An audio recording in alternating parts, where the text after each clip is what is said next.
You just never know who is coming and from where. You are Locked On Trojans, your daily podcast on the USC Trojans, part of the Locked On Podcast Network, your team every day.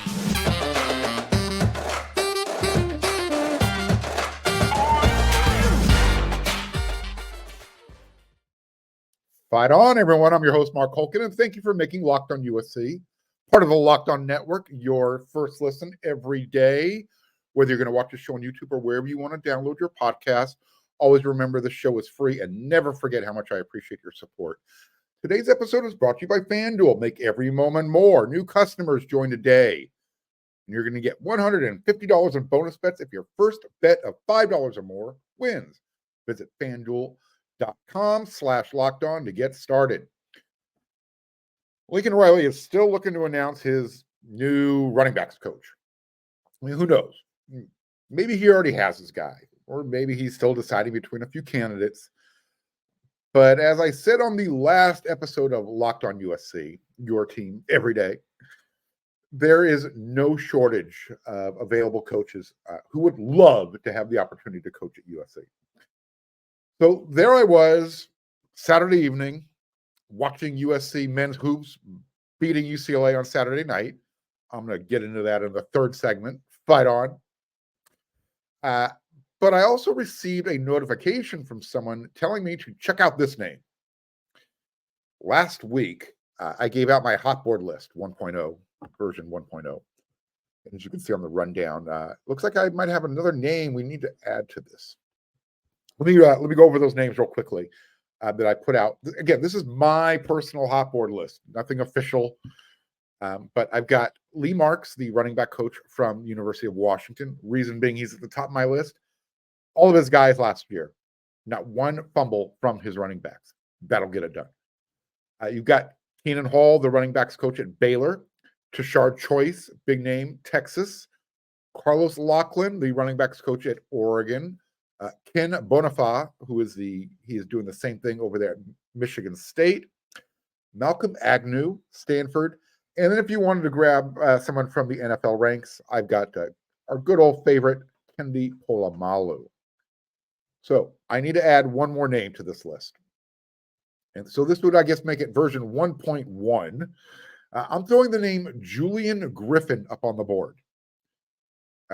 Coach Griffin just completed his, I guess, fifth season at University of Texas San Antonio as the running backs coach. And he also serves as the program's NFL liaison. So, meaning that when you need to get information back and forth between the NFL and, that might be requesting information on a player, he's their go-to guy. Now, during his time in San Antonio, the Roadrunners, they've enjoyed the most successful 4-year run in program history. He's not the head coach, but with him on staff, 39-14 overall record, 27-4 during the regular season. That includes 2 conference championships and 4 straight bowl appearances. And since he took over the running back room back in 2020, UTSA broke their single season record for rushing yards, 2,585 yards, 215 yards per game, and that's 5.2 per attempt. And they also had 24 touchdowns.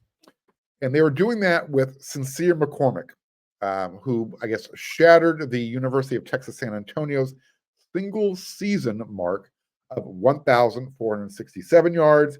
He did that on 249 carries while also popping in for 11 touchdowns. And he finished second in the FBS with a program record, 133 yards per game. Okay, in FBS, football subdivision, the same division USC plays in. This young coach was also named to Dave Campbell's Texas football 40 and under 40 list. So he's a young coach. He hasn't turned 40 yet. And Dave Campbell is a really big name in Texas high school and college football. So he made his list.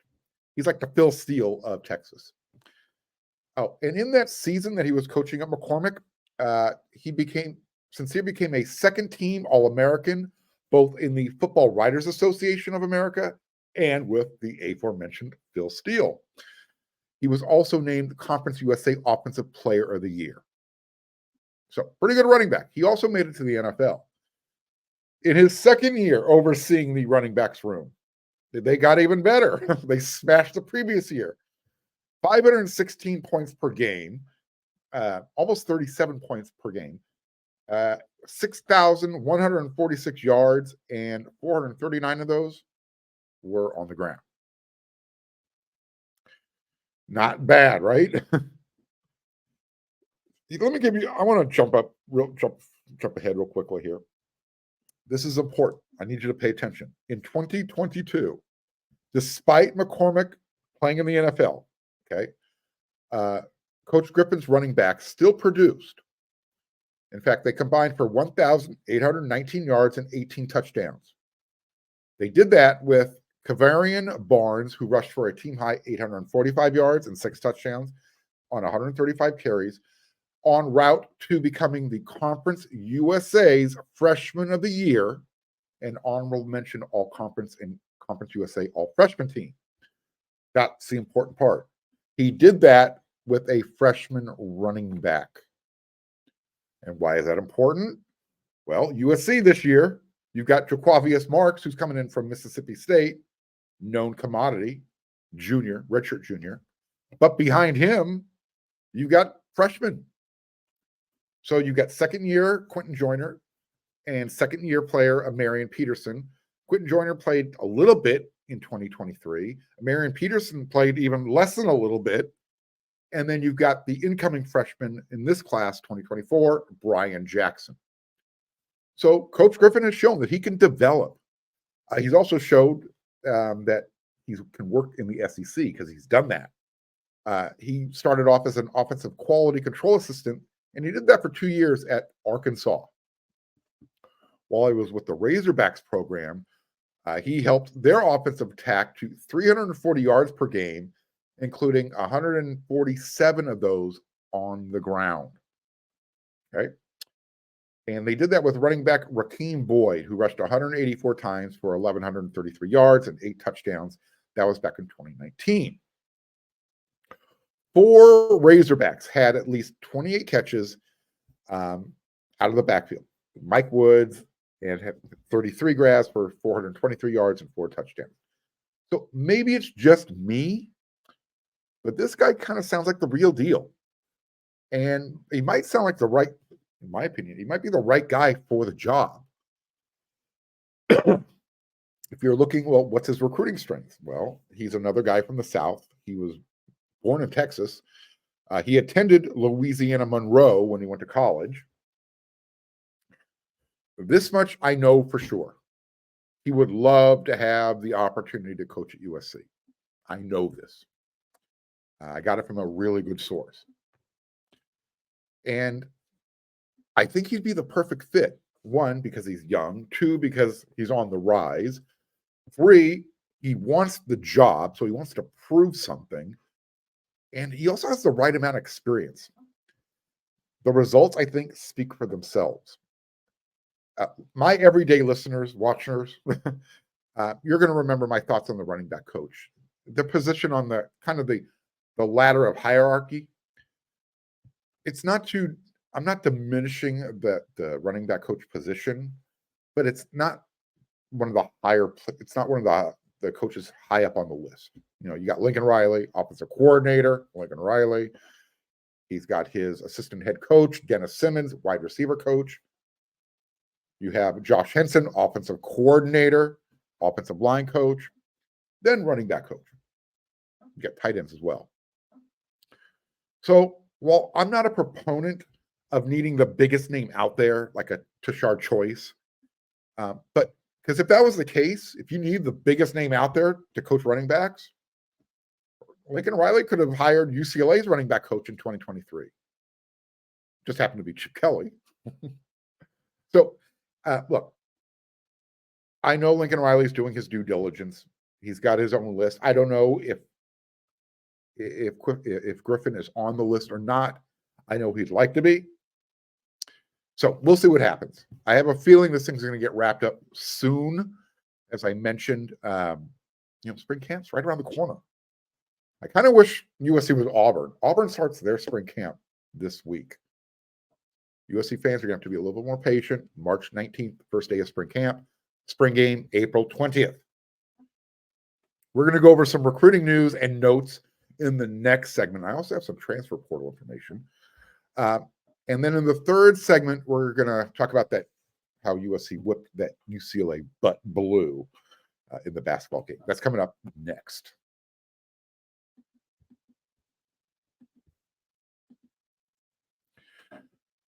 Get buckets with your first bet on FanDuel, America's #1 sportsbook. Because right now, new customers, you're going to get $150 in bonus bets with any winning $5 bet. That's it. $5 or more, you win. You're getting $150.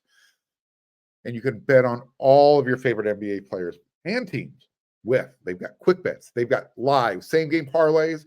They've got exclusive prop bets. They've got more. You got to head on over to FanDuel. And you can do that by visiting FanDuel.com/locked-on, and you can shoot your shot. FanDuel, official sportsbook partner of the NBA. Locked On has launched the first ever national sports 24/7 streaming channel on YouTube. Locked On Sports Today is here for you 24 hours a day, 7 days a week, covering the top sports stories of the day with the local experts of Locked On, plus our national shows covering every league. Go to Locked On Sports Today on YouTube and subscribe to the first ever national sports 24/7 streaming channel. Before I get into the recruiting update, I've got a couple of transfer portal tidbits that I want to get out of the way here. Now, Texas A&M sophomore defensive back safety Jacoby Matthews. He's planning to enter the NCAA transfer portal when the window opens again, according to Hayes Fawcett, who's a part of the On3 network. Now, that spring window opens April 16th. It closes on April 30th. I'm going to keep throwing that out there just to remind people. Jacoby has played in 20 games over 2 seasons for the Aggies, and he's totaled over 50 tackles. Again, he's doing that from the safety spot. As a recruit, he was the number 32 overall prospect in the 2022 class, according to On3. My feelings on the matter, this is going to come down to a USC versus Oregon battle for this guy. And yes, name, image, and likeness will play a role. His teammate, wide receiver Evan Stewart, he took the NIL road to Eugene. So does that give Oregon the advantage? No, but he's got somebody there he'll be familiar with. Now, if Jacoby wants to play for Antonlynn and Doug Belk, USC, have been told, can be very competitive with their NIL package, but they're not going to go all in. They're not going to make this guy, a high priority. But he is definitely interested in coming to USC, according to those who are in the know.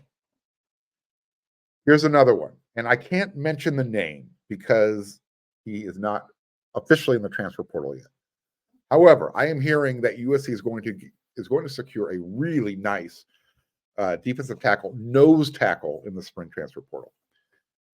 I'm still trying to figure out why he was slow played out of high school when USC was recruiting him. But that was then. This is now. This young man would pair up perfectly with Bear Alexander in the middle of the line. Perfectly. And I feel really good about this based on the intel. Again, the reason I can't mention his name is because he's not in the transfer portal yet, but he will be. Okay. And again, there's probably a good chance he's going to be at USC spring game, which again, April 20th. Now, there's your transfer portal tidbits. I wanted to get that out of the way so I don't forget about it. Here's some recruiting updates, some visits that might be happening or are happening. This is a new name at the wide receiver position. On3, 4-star wide receiver. His name is Raiden Vines Bright, and he has set up 2 more official visits. He's 6 foot, he's 175 pounds, and he's attending IMG Academy out there in Florida. He's originally from Tempe, Arizona. Now, he is scheduled to visit Arizona State on April 19th and USC on May 17th. He already had official visits set up with Washington for May 31st and Notre Dame on June 14th. In January, this young man had Florida, University of Florida, high on his list of schools that he was interested in. Right now, currently, he said he's wide open. But if I had to handicap the whole thing, if you had to make a decision, I think it's ASU and the University of Washington as the leaders. Here's another name. How about 4-star Eastman, Georgia, Dodge County athlete, Daryl Johnson, who, by the way, was one of the top performers at the recent Atlanta Under Armour camp. Yep. Charles Powers, who does scouting for On3, said this about Daryl Johnson. He worked with the linebackers on Sunday at Under Armour and was the clear standout among the group. In a setting that makes it hard for linebackers to stick out, Johnson flashed in a notable way. The trait showed up on Sunday with Johnson looking like a natural in space. He was able to stay in phase with small, shifty running backs and showed anticipation in jumping a number of passes. The length and strength at the catch point was readily apparent. While he's ranked as an athlete, Johnson's athleticism and skill level project very well to off-ball linebacker. So let's keep an eye on that. He's going to be setting up some visits. Right now, he says he has begun setting up unofficial and official visits. He's 6'1", he's 200 pounds. Again, he's listed as an athlete. He's lined up his first official visit to see Lincoln Riley and the Trojans. He told Chad Simmons that he's going to do that June 7th through the 9th. Okay. You're going to hear a lot of guys, especially from out of state, who are going to try and lock up those June official visit dates for USC. Reason being, number one, that's when USC holds their elite invite-only camps. So you'll see a lot of those big 4 or 5-star names from across the country setting up their official visits around that time. And the other reason is word has already spread about how USC does it with those June recruiting bashes. If you've been around the last couple of years and you follow recruiting, you know that USC likes to do it big in June. Lincoln Riley and Annie Hansen, they've got their game going. They spend big time bucks, big parties. The recruits have a lot of fun. They're going to do it again big this year.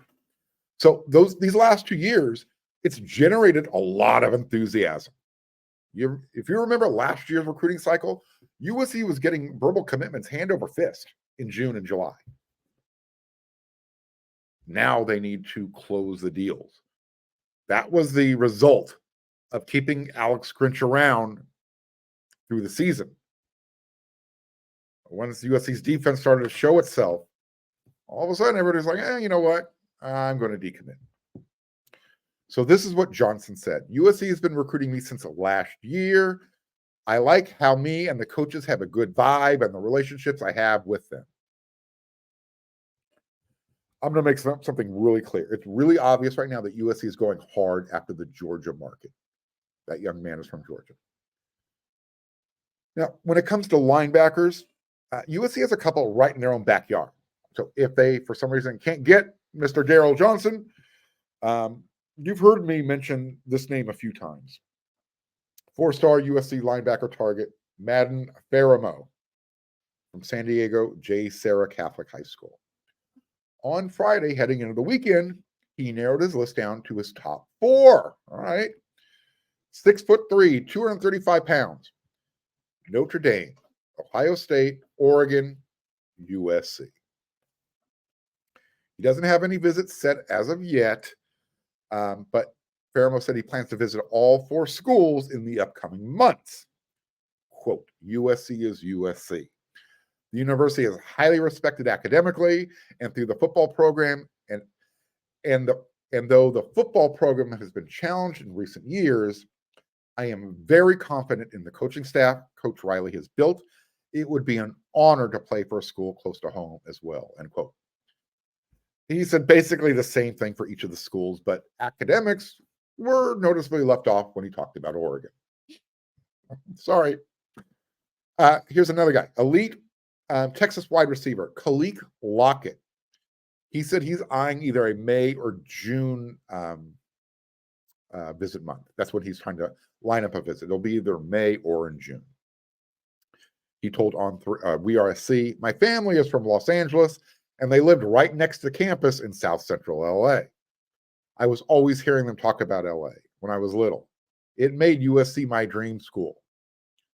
As I mentioned, Lockett doesn't have a visit date set, but he told WRSC on Saturday that he plans to visit USC again, either in May or in June. Texas, Michigan are a couple of the other big-time programs that are coming after him as well. So there you go. There's not a lot going on right now during this dead period. Anytime I have any type of recruiting information, nuggets, tidbits, whatever, I'll throw it out there for you. So those are some guys that are planning to visit. I gave you some transfer portal information. I'm telling you, things are going to be good. Things are going to be good. Just got to be patient. Oh, by the way, I know we came out of the weekend. There wasn't a lot going on. And after the USC beat UCLA, I spent a little bit of my time watching. Do you ever see the movie We Bought a Zoo? If you haven't, I encourage it. Have a box of Kleenex next to you. One of those tear jerkers. It's an emotional heart tugger. It's not about sports, but it is a movie about courage and passion and love. And it has lions and tigers and bears in it. It's all about a zoo. But there's a distinct line in that movie that talks about how you just need 20 seconds of bravery, courage. And if you do it, good things will happen. Watch the movie. There's a really good message about getting up when you get kicked really hard and get knocked to the ground. And that's what sports is all about too. So I try to tie it in. I did my Sunday takeaway. I wrote about it. Go jump in. If you're not a subscriber over there yet, you should. They've got a $1 VIP subscription special. And you can go check out that story and a whole lot more. A lot of stuff that I don't have the time to talk about here. So please go become a subscriber. And if you like the information I'm giving you here for free, please become a subscriber on YouTube. It's quick, it's easy, it's free. Click that red subscribe button and you will help the show a lot. Smash like a Hulk that thumb, smash it. And don't forget to hit that bell notification button. That way you do not miss an episode.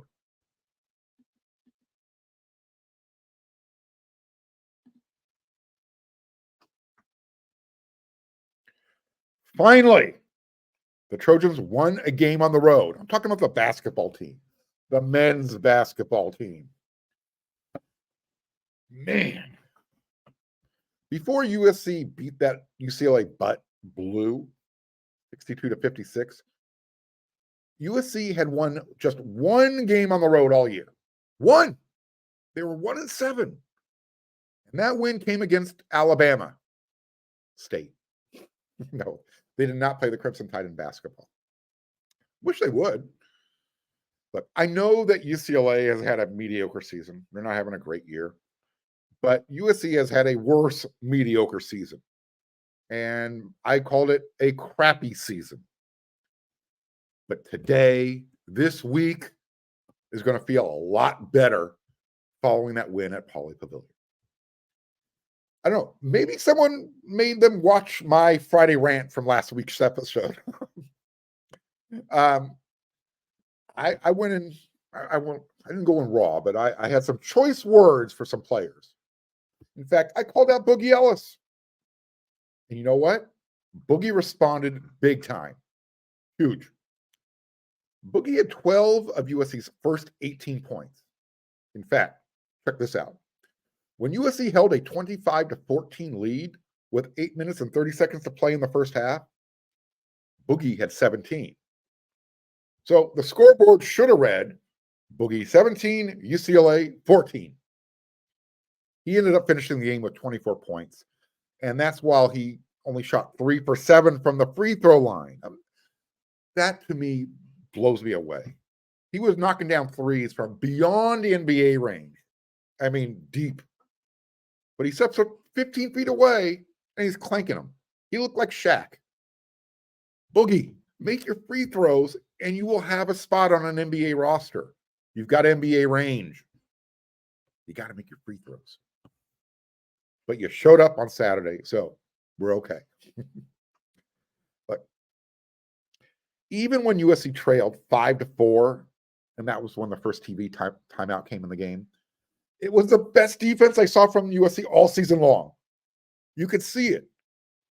They were playing with effort and intensity. They had a chip on their shoulder.